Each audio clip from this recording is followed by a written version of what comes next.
आज हम बात करेंगे हेल्पिंग वर्ब से, और हेल्पिंग वर्ब में भी हमने देखा दो तरीके का क्लासिफिकेशन है। First one is a primary verb and the second one is a models. तो देखेंगे प्राइमरी वर्ब के अंदर भी आप देखेंगे वर्ब को हमने मोटा मोटा 3 कैटेगरी में डाल रखा है। एक तो बी, फिर सेकंड है have and third one is do. यहाँ पर भी बी के अपने खुद के भी बहुत सारे हमने देखा है कि फॉर्म्स हैं, ऐसे हैव के भी अपने फॉर्म्स हैं और डू के भी अपने फॉर्म्स हैं। तो शुरू करते हैं, पहले इनके अलग अलग फॉर्म्स को समझेंगे फिर शुरू करेंगे। जैसे हमने अभी देखा कि हमने जो प्राइमरी वर्ब का क्लासिफिकेशन है बी, हैव और डू, 3 तरीके से क्लासीफाई करके रखा हुआ है, और इन तीनों में आप इसका क्लासिफिकेशन देखेंगे तो जब हम बात करते हैं वर्ब की फर्स्ट फॉर्म की तो ये तीनों ही वर्ब की फर्स्ट फॉर्म है, लेकिन आप देखेंगे इनकी खुद की भी अलग अलग फॉर्म्स होती है। जैसे बात करें बी की, बी या फिर इसे आप इज या आर के बोल सकते हैं, ये वर्ब की फर्स्ट फॉर्म की तरह ही कंसीडर की जाती है। लेकिन आप देखेंगे इसकी सेकंड फॉर्म की अगर हम बात करें तो वो क्या हो जाता है, वाज, वर। थर्ड फॉर्म क्या हो जाएगा, बीन। फोर्थ फॉर्म बींग, ये बीन था और ये बींग है। और वर्ब की फिफ्थ फॉर्म क्या हो जाती है, इज। ठीक है, तो आप जानते हैं बीन हम ज़्यादातर परफेक्ट टेंस की कैटेगरी में यूज़ करते हैं। और बात करें फोर्थ फॉर्म की तो ये आप देखेंगे बीइंग, ये कहाँ पे यूज़ किया जाता है, ज़्यादातर आप देखेंगे पैसिव वॉइस में इसका यूज़ किया जाता है। नॉर्मल सेंस में भी किया जाता है, पर ज़्यादातर नॉर्मली जो आपने इसका यूज़ देखा है ना, वो जब हम बात करते हैं एक्टिव वॉइस और पैसिव वॉइस की, तो वहाँ पे आप देखेंगे जब हम पैसिव फॉर्म में लिखते हैं ना वर्ब को, तो वहाँ पे आपने अक्सर बीइंग को यूज़ होता हुआ देखा है। वर्ब की फिफ्थ फॉर्म की बात करें इज़, ये आपने देखा है सिंगुलर के साथ हम इसे यूज़ करते हैं। सेकंड हमने जो पढ़ा था वो क्या था, हैव। ये हमारे पास हैव है, और आप देखेंगे हैव की भी अलग अलग फॉर्म है। सेकंड फॉर्म क्या होती है, हैड। थर्ड फॉर्म भी इसकी हैड होती है, ठीक है। फोर्थ फॉर्म इसकी हैविंग होती है और फिफ्थ फॉर्म इसकी हैज़ होती है। बाकी अभी इनकी डिटेल में कि कैसे कैसे कहाँ कहाँ यूज़ करते हैं उसे भी हम अच्छे से समझेंगे। थर्ड जो हमने कैटेगरी पढ़ी है वो क्या थी, डू की। डू की कैटेगरी वर्ब की फर्स्ट फॉर्म है ये, आप देखेंगे सेकंड फॉर्म क्या होती है, डिड। और आपने देखा है सिंपल पास्ट में हम डिड को यूज़ करते हैं जब हमें नेगेटिव या इंटेरोगेटिव बनाना होता है सेंटेंस को। तो वर्ब की थर्ड फॉर्म डन है, वर्ब की फोर्थ फॉर्म डूइंग है, वर्ब की फिफ्थ फॉर्म डज है। ठीक है, आई होप कि ये आपको अच्छे से क्लैरिफाई हुआ कि अलग अलग फॉर्म्स किस तरीके से हैं बी की, हैव की, डू की। ठीक है, इसके अलावा प्राइमरी वर्ब के बारे में हमने कुछ और बातें भी समझी थी। क्या चीज़, सबसे पहली चीज़ हमने देखा था कि प्राइमरी वर्ब जो है वैसे तो है ये हेल्पिंग वर्ब, लेकिन आप देखेंगे हेल्पिंग वर्ब के साथ साथ कई बार ये मेन वर्ब का भी काम कर देते हैं। तो ये मेन वर्ब का भी काम कर सकते हैं और हेल्पिंग वर्ब का भी काम करते हैं। ठीक है, ये डिपेंड करेगा सेंटेंस पे। जहाँ पर आप देखेंगे अगर मेन वर्ब है तो उस सेंटेंस में ये सिर्फ सपोर्ट देने का काम करता है, तो उस केस में हम उसको हेल्पिंग वर्ब कंसीडर करते हैं। जहाँ पर मेन वर्ब नहीं होता लेकिन ये हेल्पिंग वर्ब आपको दिखेगा, तो आप देखेंगे कि यही क्या कर रहे होंगे, मेन वर्ब का काम कर रहे होंगे। आई होप कि ये क्लियर होगा। कुछ एग्जाम्पल के थ्रू इन्हें समझते हैं। जैसे यहाँ पर बात करें बी की, तो हमने देखा बी की अलग अलग फॉर्म्स है। पहली चीज़ मैंने आपको बताई कि ये helping verb and main verb दोनों को ही काम कर सकता है, दोनों का ही यहाँ पर क्या, दोनों तरीके से हम इसको यूज़ कर सकते हैं। कई जगह पे आप देखेंगे सिर्फ हेल्पिंग वर्ब की तरह यूज़ होगा, कई जगह पे आप देखेंगे ये मेन वर्ब की तरह यूज़ होगा।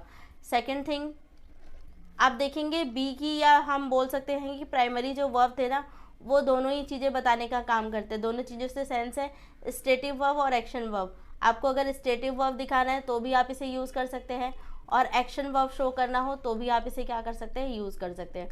ठीक है, तो ये इंपॉर्टेंट यूजेस हैं, ध्यान रखना है कि जो हमने प्राइमरी वर्ब पढ़े वो सब सारे ही प्राइमरी वर्ब मेन वर्ब का भी काम कर सकते हैं और हेल्पिंग वर्ब का भी काम कर सकते हैं। इसी तरह स्टेटिव वर्ब का भी काम कर सकते हैं और एक्शन वर्ब का भी काम कर सकते हैं। अब कुछ बातें हमें यहाँ गिवन है, अब हम समझते हैं जो एग्जाम्पल यहाँ पर गिवन है। आप देखेंगे फर्स्ट एग्जाम्पल हमें गिवन है, शी इज़ अ डॉक्टर। अब यहाँ पर आप देखेंगे इज़ यूज़ किया गया है, और जैसे मैंने बताया अगर जब भी ये जो हमारे पास प्राइमरी वर्ब थे, ये जितने हमारे पास प्राइमरी वर्ब हैं, जब ये हेल्पिंग वर्ब का काम करेंगे तो अपने साथ कोई ना कोई वर्ब की फॉर्म लेंगे।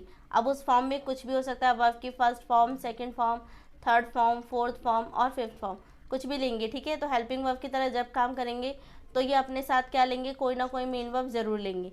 अब बात करते हैं यहाँ पर आप देखेंगे इज़ यूज़ किया गया है, पर इसके बाद आप देखेंगे आर डॉक्टर आ गया। आर डॉक्टर क्या हो जाएगा, हम जानते हैं कि ये एक नाउन का काम करेगा, ठीक है।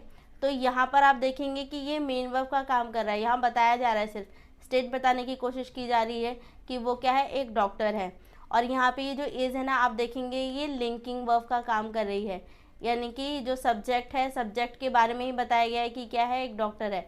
और इसी चीज़ को हम क्या करें, इज़ के थ्रू दोनों चीज़ों को, सब्जेक्ट को और साथ में इसका जो ये है डॉक्टर जिसके बारे में बताया गया है, इन्हीं दोनों को हम क्या करते हैं, लिंक करने का काम कर रहे होते हैं।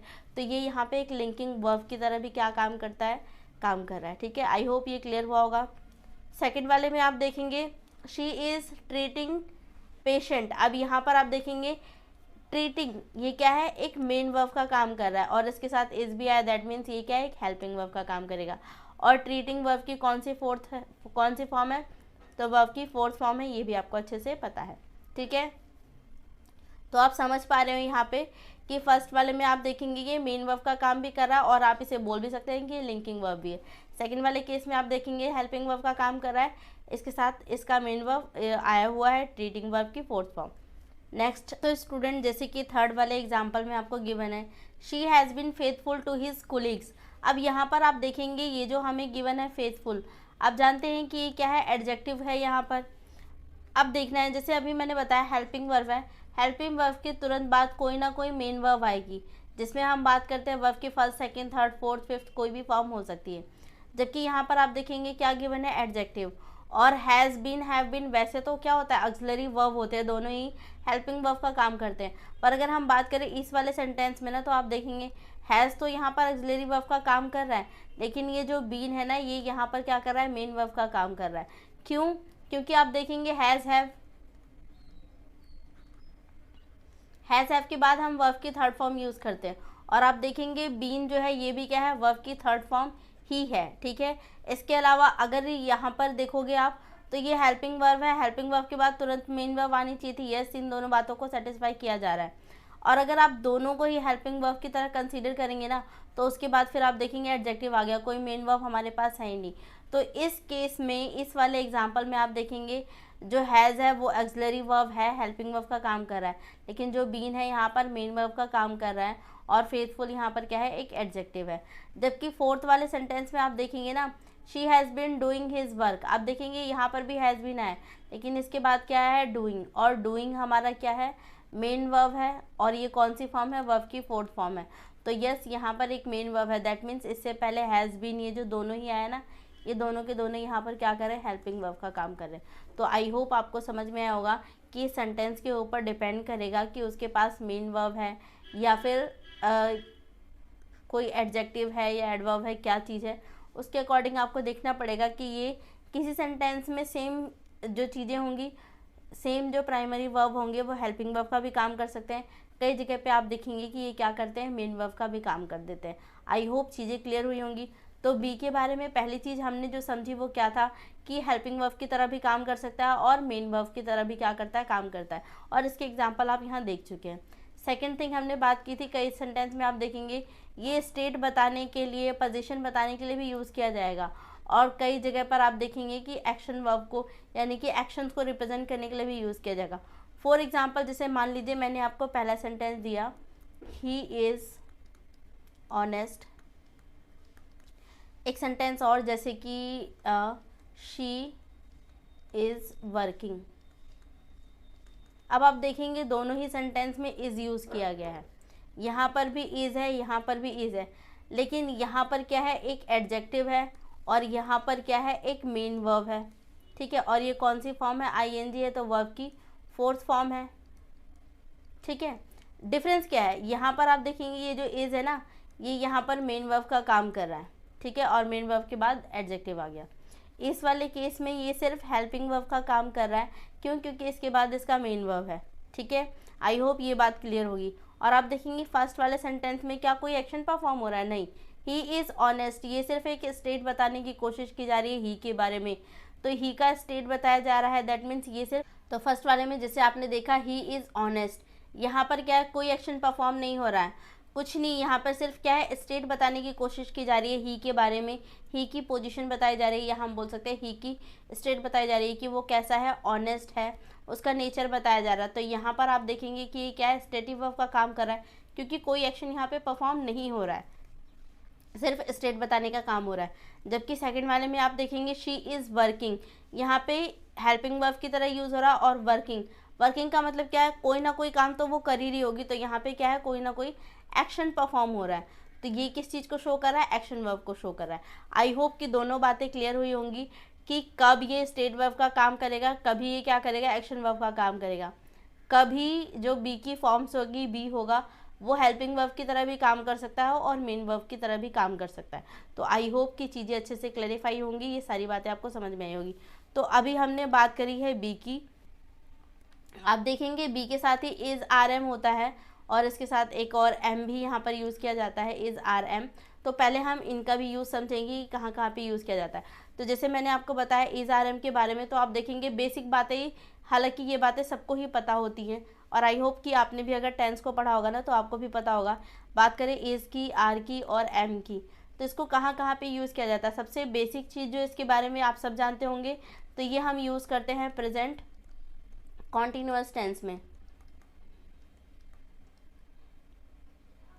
सेकेंड थिंग क्या है कि इज़ आर एम जब भी आता है अपने साथ वर्ब की फोर्थ फॉर्म लेता है। तो ये बहुत ही बेसिक बातें थी, जिन्होंने भी थोड़ा भी टेंस को पढ़ा होगा ना, उनको ये बातें अच्छे से पता होंगी कि कॉन्टिन्यूअस टेंस में, प्रेजेंट कॉन्टिन्यूअस टेंस में हम क्या करते हैं, इज़ आर एम को यूज़ करते हैं, और जब भी इज़ आर एम आता है तो अपने साथ कौन सी फॉर्म लेता है, वर्ब की फोर्थ फॉर्म लेता है। ठीक है, ये तो था बेसिक चीज़ जो आपको पहले से भी पता होंगी।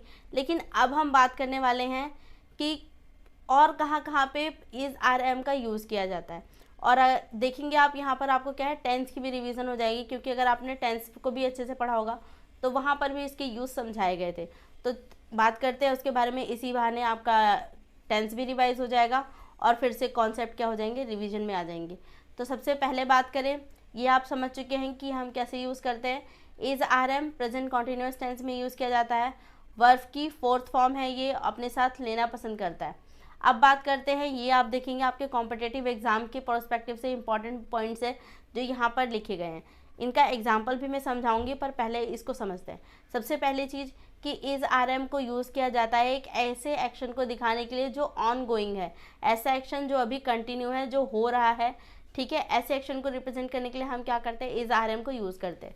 तो फर्स्ट चीज़ यही लिखा है, ऑन गोइंग एक्शन को शो करने के लिए हम क्या करते हैं, इज़ आर एम को यूज़ करते हैं। सेकेंड चीज़ आप देखेंगे, ऐसे एक्शन जिसके बारे में मुझे पता है जो नियर फ्यूचर में होना ही है, मतलब होने के चांसेस ज़्यादा है, उसके ना होने के चांसेस बहुत कम है, ऐसे एक्शन को भी हम क्या करते हैं, is are am helping verb के थ्रू रिप्रेजेंट कर सकते हैं। जैसे यहाँ पर आपको गिवन है, event that will take place in near future. हमें पता है कि नियर फ्यूचर में कुछ होना ही है या कोई एक्शन परफॉर्म होगा, तो उसके लिए हम क्या कर सकते हैं, उसको भी हम इज़ आर एम में यूज़ कर सकते हैं। हम जानते हैं कोई चीज़ जब फ्यूचर में जाती है तो वैसे हम विल और शेल का यूज़ करते हैं, तो वो भी आप कर सकते हैं, लेकिन आप उसको इज़ आर एम के फॉर्म में भी लिख देंगे तो कोई गड़बड़ वहाँ पर नहीं होगी। थर्ड चीज़ और इम्पॉर्टेंट, कहाँ पे यूज़ किया जाता है इज़ आर एम, आप देखेंगे वैसे तो हमने कहा ऐसे एक्शन को दिखाने के लिए रिप्रेजेंट किया जाता है जो ऑन गोइंग है, ऐसा एक्शन जो कंटिन्यू है, लेकिन कुछ एक्शन ऐसे भी हैं जो कंटिन्यूस बेसिस पे हो रहे होते हैं लेकिन हमें दिख नहीं रहे होते। जैसे कि मैंने बोला वर्ल्ड की पॉपुलेशन क्या है, डे बाय डे इंक्रीज होती जा रही है।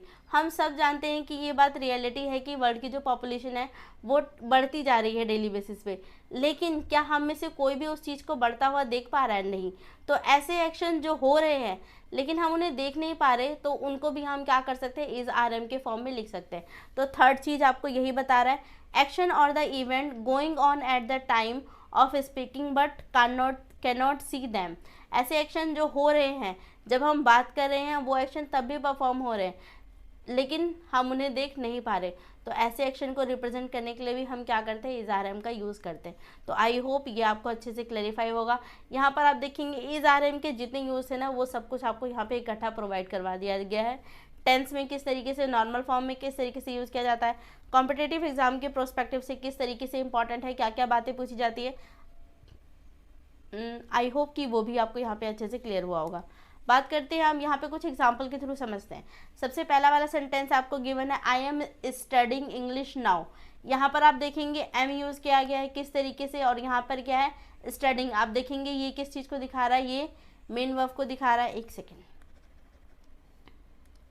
वर्ब की फोर्थ फॉर्म है, क्या दिखाने की कोशिश कर रहा है, मेन वर्ब है ये हमारे पास, और एम यहाँ पर आया तो ये किस चीज़ का काम कर रहा है, ऑक्सिलरी वर्ब का, जिसको हम बोल सकते हैं हेल्पिंग वर्ब का। और यहाँ पे I am studying English now, तो ये क्या कर रहा है, ऑन गोइंग एक्शन को दिखाने का काम कर रहा है। जबकि सेकंड वाले में आप देखेंगे population is increasing day by day, जैसे कि मैंने अभी बताया ऐसे एक्शन जो परफॉर्म हो रहे हैं लेकिन हम उन्हें देख नहीं पा रहे, ऐसे एक्शन को भी हम क्या करते हैं सॉरी, ऐसे एक्शन को रिप्रेजेंट करने के लिए भी हम क्या कर सकते हैं, इस आर एम का यूज़ करते हैं। जैसे कि यहाँ पर आप देखेंगे population is increasing day by day, जो पॉपुलेशन है वो डे बाय डे क्या कर रही है, इंक्रीज कर रही है, लेकिन हम उन्हें देख नहीं पा रहे कि इंक्रीज करता हुआ, क्या आप में से कोई उसे देख पा रहा है, नहीं।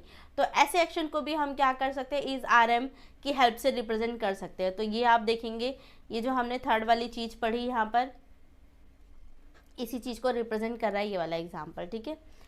नेक्स्ट है हमारे पास I am going to cinema tomorrow, तो यहाँ पर ये जो वर्ड हमें गिवन है सिनेमा टुमारो, अब यहाँ पर आप देखिए एम यहाँ पर भी यूज़ किया गया है, गोइंग है, ये आप देखेंगे एक एक्शन वर्ब को परफॉर्म करने का काम हो रहा है, और कौन सी फॉर्म है, वर्ब की फोर्थ फॉर्म ही है, इसके साथ यूज़ किया गया है एम, और हम जानते हैं एम क्या है, एक ऑक्सिलरी वर्ब है, और मैंने बताया था इस आर एम के साथ वर्ब की फोर्थ फॉर्म यूज़ की जाती है, तो यहाँ पर यूज़ किया जा रहा है। अब बात करते हैं इसको सेंस वाइज। अब इसमें सेंस क्या मिल रहा है, I am going to cinema tomorrow, तो ये बताया जा रहा है कि कल मैं क्या है सिनेमा जाऊँगी, ठीक है, ठीक है। तो यहाँ से आपको क्या पता चल रहा है, ऐसा एक्शन जो नियर फ्यूचर में होगा, ठीक है, ऐसा फिक्स नहीं है कि ये होगा ही होगा, हो सकता है कैंसिल भी हो जाए, लेकिन इसके होने की प्रोबेबिलिटी ज़्यादा है इसके ना होने की प्रोबेबिलिटी से। दैट्स वाई इनको हम क्या करते हैं, इस तरीके से यूज़ करते हैं। जैसे इसी में बोल सकते हैं कि कल प्रधानमंत्री फलानी जगह पर क्या देंगे, स्पीच देंगे, तो ये भी क्या है, फिक्स है। जैसे हमने बोला कि मान लीजिए कि ब्रिटिश का मान लीजिए कि जो प्राइम मिनिस्टर है वो क्या यूएसए का दौरा करेंगे नेक्स्ट वीक, तो ये भी चीज़ क्या है, फिक्स्ड है। होने के चांसेस ज़्यादा है, ना होने के चांसेस भी हैं कि चीज़ें हो सकता है कैंसिल हो जाए, पर ना होने के चांसेस कम है और होने के चांसेस ज़्यादा है, तो उस चीज़ को भी आप क्या कर सकते हैं, ऐसे इस आर एम के फॉर्म में रिप्रेजेंट कर सकते हैं। तो आई होप कि चीज़ें आपको अच्छे से क्लैरिफाई हुई होंगी। हमने पहले बी की बात करी, हमने फिर इस आर एम की बात